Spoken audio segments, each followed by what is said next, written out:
whenever I was fighting, again, it was out of fear. I was trying to accept something that I didn't have control over. I don't have to try to heal that anymore.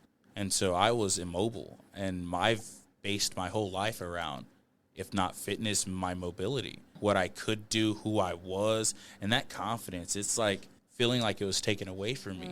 Our expectations are false. We expect people to bring us our happiness, and that's not the way it works. Right. Why are you afraid of yourself? The fear of failure. Yeah, well, so failure that, or being wrong. Yeah. I can be confident enough to believe myself. More of my insecurities come from not being able to protect those that I like, know, and trust, and those that I love and hope love me.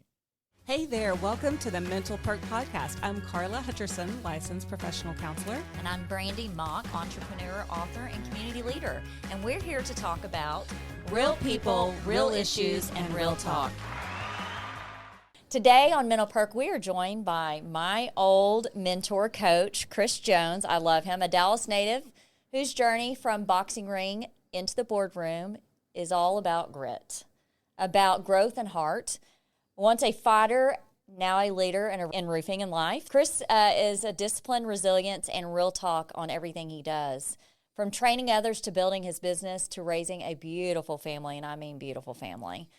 Chris shows us that the fight doesn't end in the ring. Let's dive into his powerful story and reinvention of himself. Welcome to the show. Thank you for having me. Yeah. That was beautiful. Yeah, you're welcome. I think... Is it true? Poetic. Is it true? Yeah. Wait, are you talking about me? Both of you. Like, wow. Like, I'm sorry. I blush purple. It's different. Blush purple. I think... I never think we're, like, really truthfully reinventing ourselves. I think we're just adding layers to who we already are. Yeah. And I'm experiencing that now. Yeah. I think I'm in like a sweet spot right now. That's good. I just turned 35. That's a baby. He's a baby. So I just turned 35. Mm-hmm. I'm figuring me out. Yep. So I started boxing when I was 12. My mother was a fan. I have my great-grandfather, before he passed, was a great boxer. I have a cousin who was a great boxer, world champion. And You have a cousin that was a world champion? Mm-hmm. What was his name? Jesse Benavidez. Benavidez, okay. So That sounds like a fighter name. Yeah. Benavidez. So I'm mixed. I'm half Hispanic, half black. They boxed, and so it was always an idea in my mother's head. For me, boxing was never like my passion. I think I started fighting out of fear. Okay, so explain to us about the fighting out of fear. I would like to know. Was it pressure from the family, or is it you getting bullied? Not or? even. So I did, and I've never been bullied. Okay. But life was different. Okay. And so in order to protect, I'm the oldest of 11. Yeah. Oldest of 11. So I have an older brother, half brother, but he looks at me like his big brother. Yeah. So that means you still have very young siblings then, right? I'm 35, So I'm thinking. I think of my sister. What's today? Saturday? Yeah. It's Saturday. Okay, so tomorrow my sister turns 21. My youngest that's sister. the she's the youngest. baby. That's the baby. That's the baby. She Okay. turns 21 tomorrow. 21. So we're I just forgot you had 11 in your family. I mean, that's like one every year. And they're all Damn beautiful. Like damn near. they're all I was very gonna good say, looking Yes. Damn near. family. I can mean, they're imagine. Yeah. Cute as can be. Good Well, looking. thank you. Yeah. He's like, yeah, I am. No, but they all, because I remember your brothers and stuff coming to the gym and working out with us. I told Tyler I was coming to see you. I love me He was some like, Tyler. "What?" Yeah, I He's love like, me some Can Tyler. I show up? Like, no. Sorry, Tyler. You're not invited. It's invite only. Yeah, 100%. Tyler next time. Tyler. But Tyler, hi, I miss you, cutie pie. But, So yeah, boxing. Yeah, no. So everyone's very small. Mm-hmm. My mother was a single mother at the time, and she was a single mother up until 8 kids, and then she married my stepfather, and then everyone else came aboard. God, that's a lot though. 8 Can kids you and being single. imagine? Yeah, And I've met Your your mom. She's mom? beautiful, and she doesn't Thank look you. her. She doesn't Thank look like you. she's had. But yeah, stepdad kids. was still a little funny. Like Oh my gosh, He's- she had to I be wouldn't have like, done that. like Yeah. having all of y'all just like, she's probably had that look down. my mom is unique. She is very faith bound, but more importantly, like if she believes something, it's gonna happen. It's just like the I love that energy in her. around Yeah. her. It's Yes. just crazy. Yeah. She, my mom would having all these kids. You would think that okay, this woman can't have a career. She can't find herself. There's a lot of factors going against her. But my mom's an Olympic boxing coach. After all the kids, What? And she's like pretty my bad. my Yeah. mother has a world champion underneath her belt now that they're getting ready to fight in New York. Really? Who is this? Does she? Shredda Metcalf, a woman.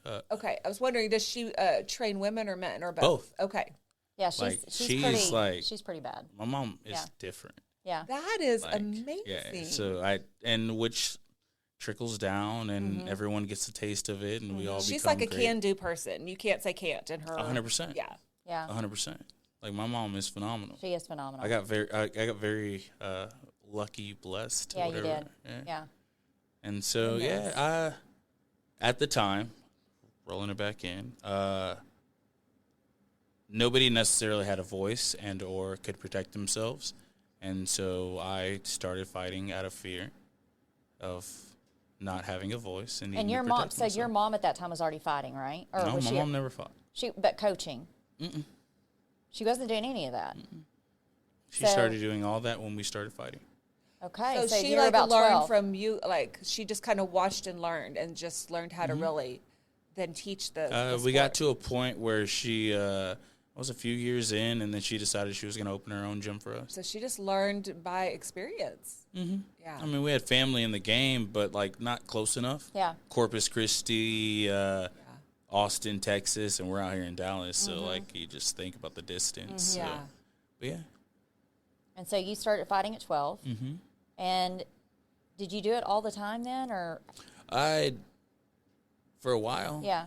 Yeah, it was really long days. A lot of crying, a lot of running, a lot of showing up for things that A lot of discipline. a lot of discipline. A lot of discipline. Yeah, just the grit of discipline. Yeah.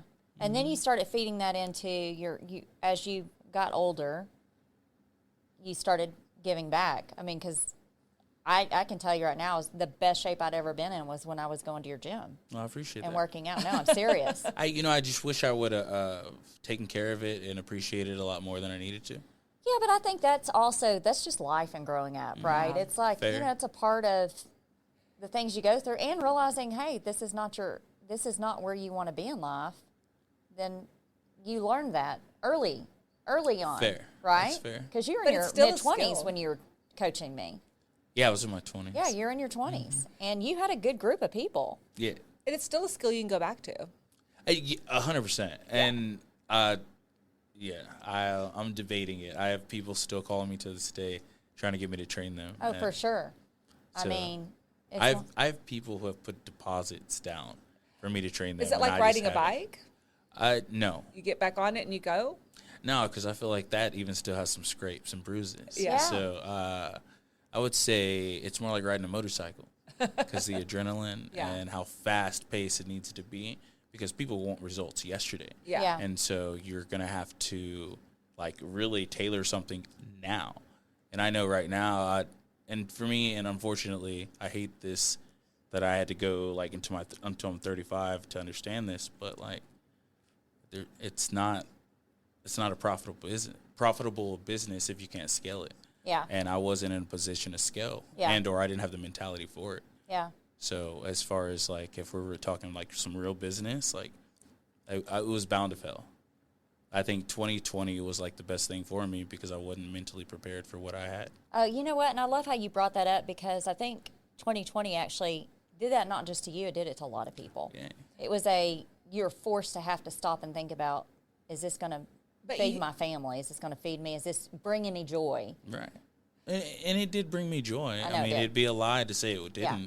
Like the people that I had, like it was I mean, I more than know. well, it was more than just the fitness. It was is. the community. It is a And it's community, so yeah. hard to build culture around anything. Yeah. And so especially if you can establish that in a business, oh wow, chef's kiss. Yeah. But we were at a position to where I was so young and I didn't understand finance. I didn't understand scalability. I didn't understand profitability, KPIs, anything. And I wasn't doing anything but just existing. And just existing in something that you couldn't scale and or see a exit for and or envision, like you're bound to like let it go. Yeah. unfortunately. Yeah. And so that's what I had to deal with. Well, I love, 2020 gets such a negative vibe, right? No, But you're 100%. saying It was the best thing ever happened to me. I love that you're putting a positive spin do on too. it, because I think people need to start looking at 2020 was a reset button. Yes, right? it was. You know, and it's very rare. It never happened. I doubted it happened again in my lifetime. Yeah. Let's hope it doesn't. Right? Yeah, we hope. Right. Let's hope it doesn't. Because So- the lessons learned for that. It reset you. How did it reset you? What did you do different? So to give context, during that time I tore both my Achilles, and so I was immobile, and I've based my whole life around, if not fitness, my mobility. Right. And what I was able to show people I could do, Yeah. what I could do, who I was, and that confidence, it's like I earned that. So like feeling like it was taken away from me, really, like it, I can't necessarily put it into words, but it was a lot. Today's episode is sponsored by Hudson Financial Group. At Hudson Financial Group, their goal is to make sure your life is fully covered. Do you truly understand your current insurance coverages? Are you protected for the things you need and not paying for the things you don't? Come by and let them help maximize and understand your coverage. With access to multiple carriers, they'll find the best protection at your best price for you. Whether it's home, auto, farm, and ranch commercial coverages, bonds, life insurance, or financial planning, Hudson Financial Group is your one-stop shop for insurance and retirement needs. Stop by today. And so that all happened, and then so I had to start using my brain. And I was like, it even got to a point where I was thinking about, what's his name? Stephen Hawkins. How, like, he was so smart, Yeah. brilliant mind, but immobile, like Yes. chilling in a wheelchair. Yeah. Like that to me, I was like, damn, is that what I'm becoming? And it got to a point where like I just started reading, started learning, and I started learning, like I had to dissect everything I've already been taught and relearn everything I needed to learn. And well, it just kind of brought me to today. Like I'm in a nice position. Well, tell us a little bit about what you're doing today. Now I'm in sales. Sales has taught me a lot. Yeah, it will, won't it? Yeah. Look at I'm trying to learn the sales. I'm trying to learn the industry of You're sales already in right it. now. You're already in it. It's the rejection. Man, isn't it? It's sales is funny. It has been the hardest year of my life because I'm fresh in the game. I've always been in sales, just not realizing that's how Yep. we're able to build a community. Yep.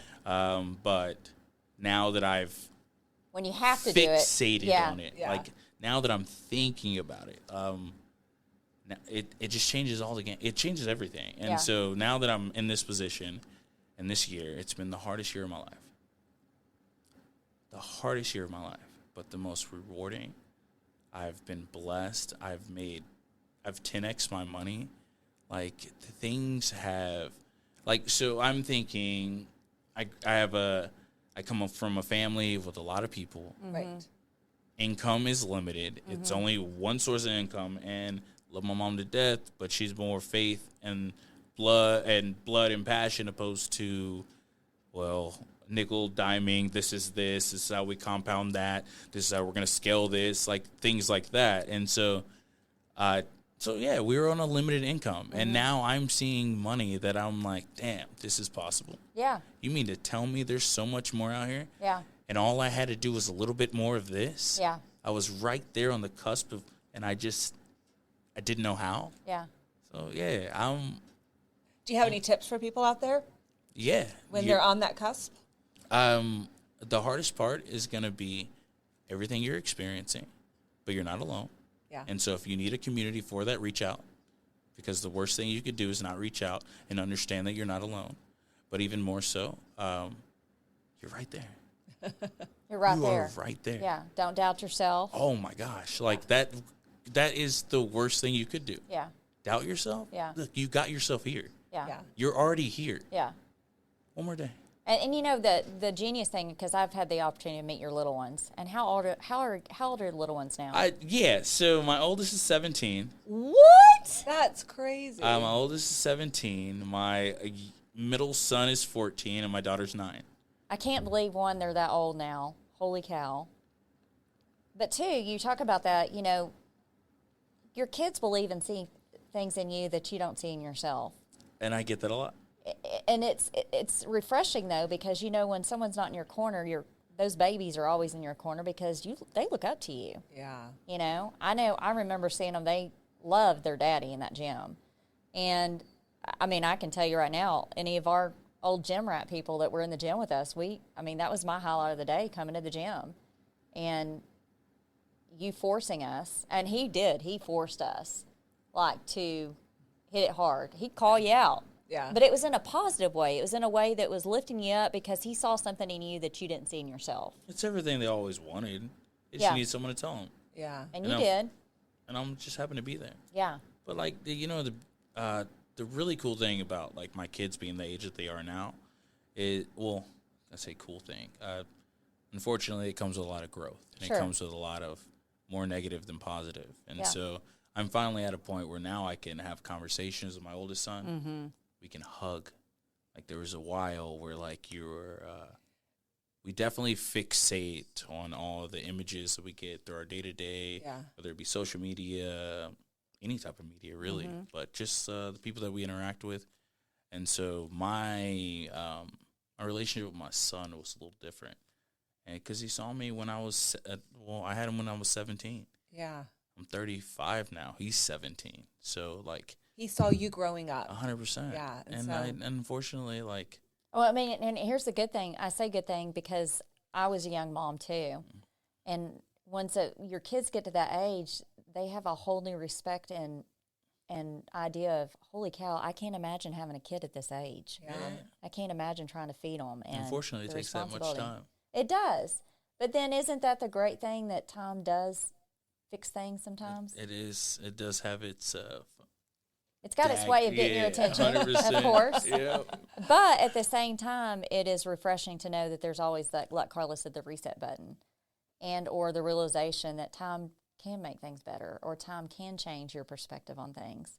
And sometimes it takes it from another person to tell you that, or it takes just COVID 2020. That's fair. To open your eyes up to it. But time can be a healer, I think, for sure. So tell us a little bit about your relationship with your son. How is it changing now, especially? So now he feels comfortable coming to me, and so I've always done this thing where like I allow my kids to debate me, because one thing I was very fearful of is them getting to a point of authority, and because discipline was very important, quote unquote. So I didn't want them to get to a point of like thinking that they couldn't combat authority if it didn't feel right in their gut, mind, heart, and spirit. And so what I did is like I would allow them to combat me and allow them, if they believe something, cool, we debate about it. And if they're wrong, we'd acknowledge it. But if I was wrong, I would acknowledge that as well. I love that. I do But you're too. teaching them to have a mind of their own. 100%. You're teaching them to form an opinion and to think critically. Well, isn't that the goal? Yeah. It is. Yeah.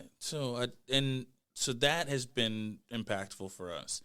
But even more so, like, there was a point where, like, and he even brings it up to me. He was like, Dad, like, I felt like I wasn't good enough for you when I was younger. And that, like, it. That stings. Makes you hit you in the gut. Man, because, like, I never would, like, want to inflict that on you. Yeah. Yeah. Like, you're my. Yeah. You're You my wanted baby. him to find Yeah. all the good, the strength in himself. You wanted him, Right. so you pushed him. And in his interpretation, led him to believe like he wasn't good enough. And that's not fair. Yeah. But the fact that you acknowledged it, and also too that you've got this open dialogue with him now, to where he can tell you that. That's the goal. That's the goal, and that goal's been met. And guess what? That example's being set for the younger siblings, correct? 100%. And so it's one of those things that, and then your beautiful wife. She is dope. Like She really is beautiful. I thank you. Yeah. I think so as well. I do too. And I got very lucky. And you got beautiful kids. So, but yeah, Yeah, that's all her. Yeah, it I is. just I happen- know. I just I know happen to be that. I there. don't know about you that. just happen to be I the just happen to be donator, there. right? I just happen to be there. Is she doing good? She's good. Good. She is. My wife's very strong. Yeah, I know she Because is. there was like a little time in my 20s where we just weren't together, and there was a little span, about 5 years, where we just didn't have any communication. And once we got back together and everything, I think it was more so that what broke us apart is that I couldn't acknowledge her strength. I needed to be everything she needed me to be, but I promised her the moon and the stars, and I didn't even know how to get to the spaceship. Like I was still promising things I didn't even believe. And so once I kind of evolved into who I am, and she, like, unfortunately, like, well, no, I say unfortunately, but, like, she knows my good, my bad, my indifferent. She knows exactly who I am. So, like, the journey that we've been on, like, now it's like I get to really acknowledge her strength. I love that. Because she had to deal with a lot of things. She did. A lot of different parts of me that I'm not necessarily happy about. But you know, the great thing about her, and I kind of sensed it when I didn't get to know her very well, but whenever I was around her, you talk about that strength. And I know for a fact she saw something in her husband that you didn't see in yourself. And I think that's why she stuck in there and just loved you through it. I'm blessed. You are blessed, but your family's so gorgeous. It's Thank such you. a beautiful family. Thank and I think what you're saying is so powerful. Yeah, and what I think is people give up on relationships too fast, but your story is 100%. saying, you know, we have such a high divorce rate. Why is that? Because people give up, right? They don't fight for those relationships. So give up is, yes, it's definitely, I agree with you on that. But, like, to take it a step further, I think that our expectations are false. Yeah. So, like, we expect people to bring us our happiness, and that's not the way it works. Right. Like, I have to show up with mine and hope that you can, like, meet me in the middle. My goal, hypothetical relationship, is not to put more weight on you or you on me, but more so for us to meet there, understand each other's differences, and see what we can create together. And we get so, like, distracted by everything around us that we just we lose our fixation about our person. And and when I'm counseling couples, I mean, that's the very thing. I'm saying you can't depend on that other person to make your life, you know, happier or better. You have to bring that to the table, right? A healthy marriage is two healthy individuals choosing to be together, right? And so you have to be able to be a whole you to make that relationship whole. Yeah. That right there, be a whole you. Yeah. Like, you're absolutely correct. Yeah. And, you know, I'll say, you know, almost in my 50s, and I think I'm at the first point in my life where I'm figuring out who I am. And so there's not a date or a time on that. No, at all. Not a date or time. It never has. It's a process. It's a process. I think the best part is you being honest about that. Yeah. That's the power. Yeah, and sometimes here's the deal. You don't know where to even start, right? Sometimes you don't even know where to start. You know what's going to give you a temporary fix and happiness. That's not the whole. Agreed. And so it takes a minute sometimes, and I think it's encouraging to hear you talk about it because I don't think it's ever too late to feel that wholeness, you know? No, it's not. I mean, it's part of who we are, and it's part of life. And the teaching moments, the people that come across your life in the process are what kind of get you that point sometimes. I agree. Whether it's your wife or your children or your career. So you're working now, doing the business thing, doing sales. What's been the biggest thing you've experienced between going from the gym to well, if I'm being completely honest, nothing. Okay. It's always been me. Yep. It's just a matter of my mindset. You're just applying it now? 100%. Yeah. So what did you take out of your coaching boxing to doing what you're doing now, coaching? Leadership. Okay. Tell us a little bit about Leadership. what skills kind of transferred over. Tonality is very important. Conversation, being able to articulate things. Definitely speaking well is very good. But most importantly, just follow through. Yeah. So it's not about what you know or how you know it. It's more so how you apply it and how you're willing to go get it. Yes. So I put myself in a position to understand, to be compatible in that sense.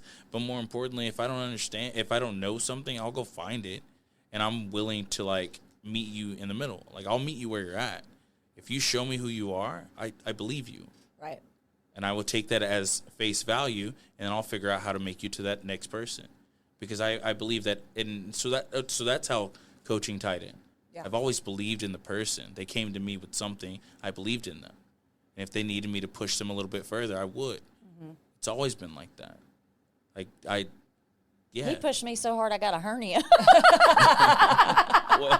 well, shit, my bad. And I'm not lying. I believe you. I know you believe me. That big freaking tire you made me flip. Oh my god. Okay, but that was a good one. Okay, it was a good one. All right, see? I'll have to play the video. I'll have to find the video because Oh it was my funny. gosh, that is He was giving me the worst time. I mean, it's a big tractor tire. Yeah. Not a middle, No, not a little one. those It's a big ones, one. yes. And he'd be like, I know you got it. You flip harder, flip faster. And I'm like, I'm dying here. I'm dying. But he believed she in die? something. No, I didn't die, she but did not die. I did slip a hernia. But so the thing with Brandy is like Brandy's very smart. Yeah. And a lot of her growth has been like in a male dominated industry. Yeah. True. And Very being true. in those kind of industries, like she had to put a certain facade on. Yeah. And I know this. Like, you do. and so her doing that, like I had an ability, I wouldn't say ability, I had an opportunity to get to know her on a deeper level. Yeah. And so once I kind of figure out your pain points and what you're willing to push for, I'm gonna press on it And he because did. that's He did. that's what she asked. Yeah, I and, did. And it had nothing to do with me. It had nothing to do with anyone around her. It had to do with what her goals were for herself. Yeah. And so if you just, and that goes for anyone, if you give the platform and allow them to thrive, you'd be surprised. And But you got to be willing to be open to that criticism. You got to be willing to 100%. say, okay, if you tell me to do something, I need to try to apply it. If it doesn't work, you're going to give me an alternative way of doing it. and that's what we did. But And I that's think- that's what you I did. think criticism gets a bad rap, right? It does. I mean, It actually people does. think of it negatively, but we really can't grow without it, right? So, I mean, we have to give criticism credit for I what it agree. does. It elicits change. I agree. No, and you were really good about, and still are, just about, you see It's that- how you say it. yeah, how you say it. But you also, he was always so funny, too, in the gym. Yeah. Like, yeah. he'd mark some sarcastic stuff on the board Every once in a while. every once in a while.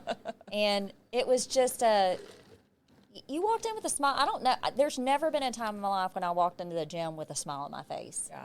I don't do still- that. I don't do that now. I do every time I go. I don't. But I would I do love it. it. I would do it when I knew, because I knew I was going to get whatever I could. Yeah, And I knew he was exactly. going to push me to do stuff that I wasn't sure if I could do it, but I was going to try. 100%. You know? So it was always refreshing. So are you doing any boxing at all anymore? I stopped fighting when I was 30. When you're 30, do you think you'll ever get back into it? So I've had some opportunities. I actually recently had an opportunity, and I don't know.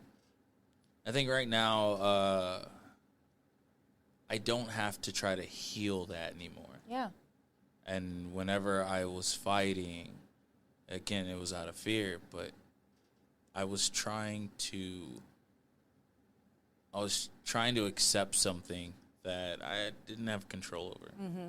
And more so, I'm not trying to go too deep on that, but I was just a different person. And so now I'm at a point where, like, my mind, my heart, and everything that I don't have to physically control like that is kind of taking the front row right now. Mm-hmm. So your mom made a living out of coaching No. at the end, right? Like coaching. Well, yeah, she's made a lot of money, like coaching. But, Coaching. like, that's not... My mom was just my mom. I don't even think she had, like, a real job until after we were already done. Yeah. But when she found her job, it was through coaching. And you obviously have a talent coaching. Yeah. Yeah. Is that something, like, you see yourself doing? Pursuing? Like, yeah. So I had a younger brother who's doing that. Now he's traveling, Yeah. going to all these big camps and doing all those things. My mom has asked me to help her, like, with programming, and so has my sister, because that's what their interest is Yeah. in right now. For me, would I do it? It'd be like a case by case. Yeah. Like, it really just depends to take me out of that shell. It's always in my heart. Just right now, It's not in the plans right You're now. in a different path right now. sales Sales messed me up. sales messed me up. I'll tell you how it messed you up. I know for sure. Like, I could go in the gym and I could box. Even if I didn't know it, I was confident that I would be taught and I'd do it. It was the fear of rejection for me. anytime someone said no, when I knew I was going to give them a good product and I was going to follow through and I was going to, like, just give me that chance to prove myself to you. And there's nothing worse than someone going, sorry, dude, I just don't, I'm not right now. The hunt. Yeah. The hunt Yeah. is what And then I'm good once at. you get the taste at one of them, sky's the limit. And I've been able to negotiate some deals. Like, when I mean I've gotten good. So last year was my first year, and I did 2.1 by myself. Good for you. So I'm you've good. learned the art of not hearing no. And what's a no? What is it? A no is a potential yes. That means I didn't do my job and inform you enough. Yes. I love that. You I give do me a love that. product, you give me enough opportunity to learn it, I'm gonna sell it. Yeah. Because my mindset is, if I'm going to the closing table and we're still negotiating, You didn't do your job. I didn't do my job. Yeah. I'm so fascinated right now with the art of communication, the art of debate. Yes. Like I do it again. I do it at my own personal home, but like just I love a talking, good debate. Like, oh my gosh, like You're it's quick- it's you're like quick to- fighting. yeah. It's like being in the You ring. got to be again ready to me. respond, right? 100%. Yeah. I got to be able to block. I got to be able to rebuttal. I got to be able to weave. I got to it's like being Yeah. underneath the lights again. No, I do agree with that. I'm so serious. I know you're serious, but I can just see you talking to someone while you're talking. You're like, you sure you don't want to make that? Oh, I'm telling you. Oh my Maria, gosh. I'm just sales. I love sales. You know what? It was funny because I was obviously that was my whole business was sales. I remember. And, if you didn't make the sale, you didn't feed your family. And, for a long time I was single with my kids. And, after a while, after you do it, but I'll tell her I hate sales. I absolutely hate sales. Same. I hate the pressure. I hate, but once that It's door opens necessary. up, it is necessary. Once that door opens up, it just takes one time. That's it. And then the floodgates open. And then you're like, okay, I got this. Like, I know exactly what I'm going to be doing. Yeah. But until you get to that part, and then any no you get after that, you're like, you just missed Okay. out. Yeah. I'm Bye. sorry. Yeah. And what are you saying? What are you really saying no to? So what are your pain points? Yeah. Is it a financial thing? Okay, Yeah. we can discuss that. Yeah. Is it you just don't like what is it? Yeah. What's the truth? Yeah. Because any smoke screen you feed me, I know that's just the first thought you thought of. He's going to bob and weave around it. Bob and weave around it. 100%. Yeah. I love that. No, it's true, though. 100%. Very true. So do you see yourself, what does future Chris look like? Future Chris is I'm 35. By the time I'm 40, I'll be retired. What? Wow. Yeah, and I'm gonna scale the company that I'm with to a phenomenal amount, get our EBITDA up, and then I'm gonna sell to a PE. Love it. That's a great goal. Well, I know they're loving you right now. That's what I want. Wow. Then we start something else? That's what I want. You So, just, what does retired Chris look like, do you think? maybe some real estate. Yep. Get a couple properties. Do the thing. Let it do itself. Ultimately, I just want my time. Yeah. I want to buy back my time. So the quickest way I can do that, that's what I'm gonna do. So going back to your kids, have you been training them in boxing or martial arts? So or they any of did that? boxing for a little while Yeah. with me when I started. I don't do it anymore. But once I was done doing my own boxing gym, I started working for a few other boxing gyms before I got back into sales hardcore. Got into sales hardcore. I worked at Mayweather Boxing Fitness. I was actually asked to do a couple of boxing gyms, and I stuck with Mayweather Boxing Fitness, and I did Garland Police Boxing Club. Nice. Garland Police Boxing Club is a nonprofit. It's where I started, and so I took my kids for a little while. They have the basics down, but when I couldn't upkeep it, I took them out. They do boxing. They do basketball now. Okay. But yeah, I mean, I feel like I've done them a disservice because I haven't taught them everything they need to know as far as like physically taking care of themselves. But I also know my own insecurities have not allowed me to do that because I don't want them to go through some of the things that I had to go through in order to get to where I'm at. So there seems to be this underlying issue with insecurities. So 100%. Can you talk about those a little bit? Yeah, my insecurities. Yeah. My main insecurities are I don't necessarily have like insecurities in the sense of like I don't believe in myself or things like that. I can be confident enough to believe in myself. Yes. I think I more agree of my with that. insecurities come from not being able to protect those that I like, know, and trust, and those that I love and hope love me. Okay. So that's I think that sometimes I fall short on those kind of things, and I'm not able to. I'm not a control freak, but like I need to have like Structure. yeah, at least bare minimum, and like I do. Well, I mean, I lied. I kind of am a control freak. Yeah. It sounds like there's a huge that you have a real connection to needing to protect. Yeah, And 100%. and while that can be good, it's also gotten in your way. More times than not. Yeah. Yeah.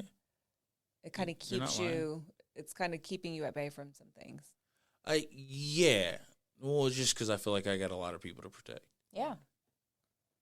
Is that because you think like was there? I can't remember. I'm going to ask you, and you don't have to address this. Did you have your father figure in your life quite a bit when you're growing up? So no, not necessarily. Okay. So So was there a fear of abandonment maybe, and that's why you want to make sure your kids? Not at all. No. Okay. Not abandonment per se. Yeah. He texts me every day a Bible verse. Oh. That's his way of connecting. Yeah. More so, he was just not the nicest person to my mother, Okay. and I had to inherit that. Okay. And you being the oldest of 11, you kind of took on that role. I mean, yeah, Yeah. it Kinda wasn't. next in There wasn't line. really up for Yeah. option. Yeah. You were the man of that. You were the man, basically, My raising mom the needed kids. me, so Yeah. I did what I had to. Yeah. Yeah. So that makes sense. And that's kind of carrying over to your kids. I had to, yes and no. Like my wife is very good, and so she knows who I am like through and through. I met her when I was 12, Yeah. and so she has like this ability to be like, all right, Yeah. separate, calm down. That's what we're chill. good for, though. 100%. You know. And like she's been able to really help me be a better dad I love that. because I can't communicate everything that I'm feeling, especially in like a moment of anxiety when I'm just like overwhelmed and I never lash out or anything like that. I go to this cold stare. Shut down. I just shut down. Yeah. 100%. And so she tells me every time. She tells me all the time. She's like, "You didn't have a childhood, so that's why we do certain things." Oh, yeah. And I couldn't fathom what she was saying when she was saying it. Yeah. But you do a little bit Yeah. more thinking about Yeah. it, and she's absolutely right. You know what? Kudos to your wife, though, for being patient enough to see that, but also help pull you through it. Like She's cold. Like she's cold. she's cold. Sometimes you got to be cold. Sometimes. She's good. Yeah. Like I'm blessed to have her. Like and even like her patience. Like I'm a lot to deal with for the most part, and like she's got some patience. On Yeah. her, so. And then all my kids act like me, so it's like Oh, shitty. wow. They do? Yeah, they're awesome. Your poor wife. They're so funny, but yeah. Yeah, they're funny awesome. like you. If they're funny like you, They're good. They're really It's good. going to be, yeah. They're It's an good. entertaining household, I'm sure. We have a great time. I bet you do. I bet you do. I mean, it sounds like, just based on your situation, mental health, you had to really find your way in understanding your own mental health because you had so many challenges that you probably didn't want to burden other people with. Oh, yeah, the that you control kept part. a lot of it in. I'm very self-aware, Yeah. and That's- I'm very high-strung. Yeah. For the most part, and not high-strung in the sense that like I lash out, but I'm very high-strung in the sense that I'm very worried, clammy hands. Got that anxiety going? Yeah, all the time. Internalizer? Internalize everything? 100%. Is that because you, and that's the control part too, partly, but is that also too because I mean, you're opening up with us, great. Yeah, I mean, I'm always able to talk. I can speak about anything. Yeah. But we're still kind of surface. You're still 100%. not going I'm always down. surface level. Yeah. But, That's you know, what- Yeah, yeah, you're not 100%. going deep, deep. you're giving surface answers, Yeah, but it's 100%. enough to understand that you have some walls there. You have some walls. Hidden life walls and our borders. Yeah. Yeah. So, with your experience you've gone through, how are you making sure your kids don't do the same thing Chris does? So I'm not in control of that. And so that's definitely an understanding of just understanding that I can't be in control of that.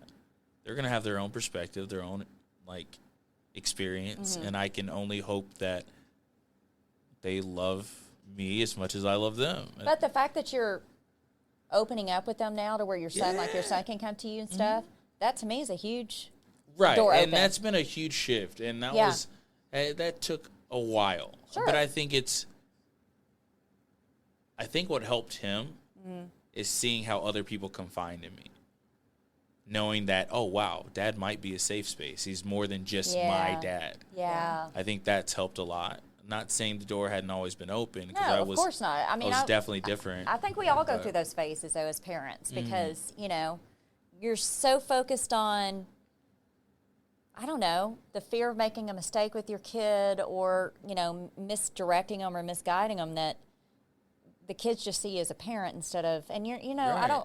I'm a friend to my kids now. You know, Well, so they're at the age to be friends. they're at the I'm age not at to- the age you're not to at that be age friends yet, yet. but- That's a good distinction. It is a right? really if good you do a distinction. good job as a parent and be their parent when they're young, you'll have the ability to be their friend when they're older. I 100% agree. Because now I am friends with my mom. yeah. Right. Yes. And we've even discussed that. My mom will voice it from the top of the fucking mountain, freaking mountain. she's like, oh wow, I can be friends with my kids now. Yeah. Like we're at that age. It's so much fun. But now your 17-year-old, he's still a kid, but Right. he's at that age though to where he's able to come to you and say, "Dad," and have these conversations with you without fear. And I think honestly, I don't know the situation, the dynamics, but I think having that relationship with him is going to show the younger ones that they're able to do that maybe sooner than the 17-year-old. Oh, they are. It's already happened. Okay. Yeah, Isn't that so amazing though? So this is like part of my own growth process. Yeah. Like before my eldest son knew he could do that, my youngest daughter and already been Y'all like were that. already doing it. We were already like. So I don't talk to my daughter like she's a baby. Yeah. I talk to my daughter like she's a person because she is. Yeah. And we have conversations about, and sometimes Sometimes you don't want to hear You're like, about la, la, la, la, la, la, la, la. earmuffs. you know, Yeah. and she's going through her girl thing, and she's yeah. like, Dad, my cousin is like just being rude to me. She wants to be my best friend, but this other girl wants to be my best friend. We're just not going to talk to them right now. I just need a break.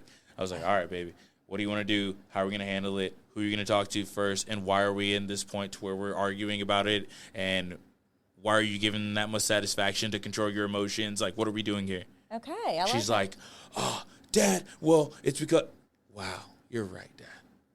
And then we talk about it, and we figure it out. And then my middle son, that's my dude. Like, he's your dude. He's my dude. Like, we'll talk about everything. Yeah. His interest, what he likes, what he dislikes, because he sees the elder dynamic and my youngest daughter's dynamic. And he's right in the middle. So he okay, I see what my sister gets away with and how they communicate. That middle See what my child older can work brother it. is. Yeah. And so, we have a relationship. It's just kind of it's broad.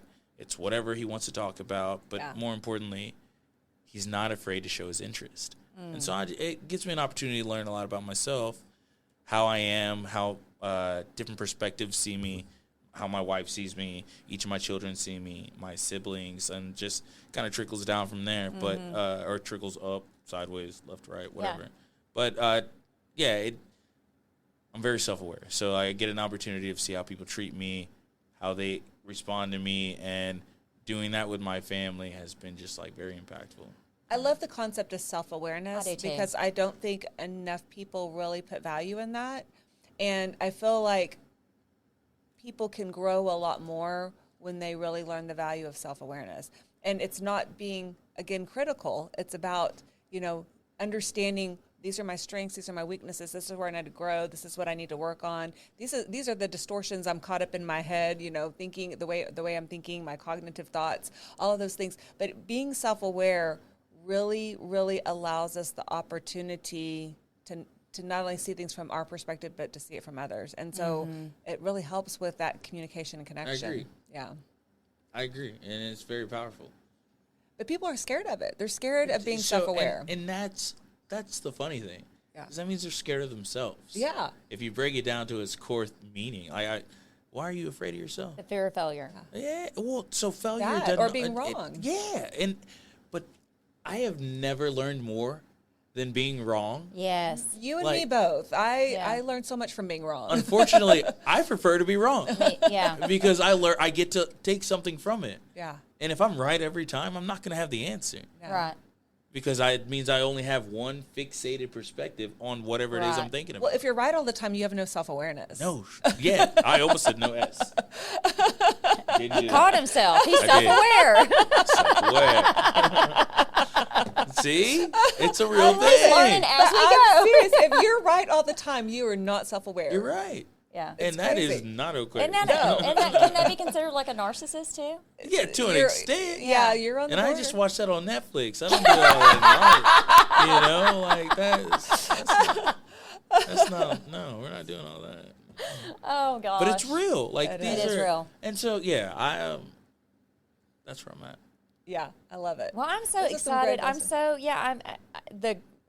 I always looked up to you, even though you're younger than me, way younger. But A lot younger. Oh, damn. What are we doing here? I get this all the time.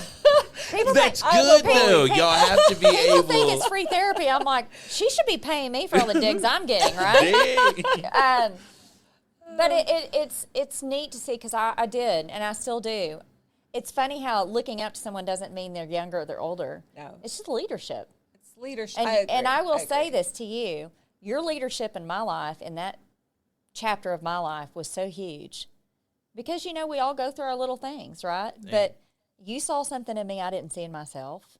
And it started a cascade of Brandy buying a boxing machine, Brandy, and then making sure your kids are able to take care of themselves. And it's, to me, I've always respected you. I've always looked up to you. But, man, you're just moving mountains right now. And I love it because I watch you through social media. Nice. And I think it's just amazing how God's kind of curated Chris and his walk and his children and his wife. And it just makes my heart smile to see someone that is so positive still. I know that there's so many things that are in store for you. And we want that update when you hit 40. And I love what she just said. I love what she see just said about leadership not being about age. I mean, No. really, I feel like that is so huge. And I mean, I think people need to understand the power of leadership. Oh, Agreed. yeah.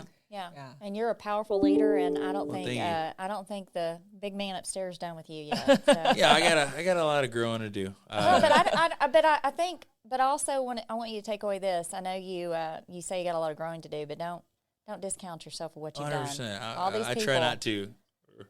all these people have you'd probably be fed a lot of stuff with everybody that took our class because Planted a lot of seeds. you really did. Yeah, Have you talked to anyone that used to be in our class? Probably not. not really. Why? What's going on? People still just reach out to me. I bet you they do. So I I bet have you they great do. conversations. Yeah. And even just checkups. Like I don't physically have to be there for people anymore. Yeah. But just to see how Emotionally, they're just doing, let them know. Hey, how are you All doing? right. Yeah. It's cool. So, but thank you so Awesome. much for being a Thank part of the you. show. Yeah, I today. appreciate y'all Stop. having It's me. amazing. Thank you so Yes, much. thank you. If you or anyone you know is struggling with mental health issues, please reach out to talk to someone you trust. Get connected to a mental health professional who can help you find ways to cope and ultimately feel better. If you are having suicidal or self-harm thoughts or thoughts of hurting another person, please go to the nearest ER, call 911, or contact the National Suicide Hotline at 988. Thank you for tuning in to Mental Perk. We hope our talk today highlighted real people working through real issues based on mental health. Our goal at Mental Perk is to make sure every one of you knows you're worthy. We're in this together.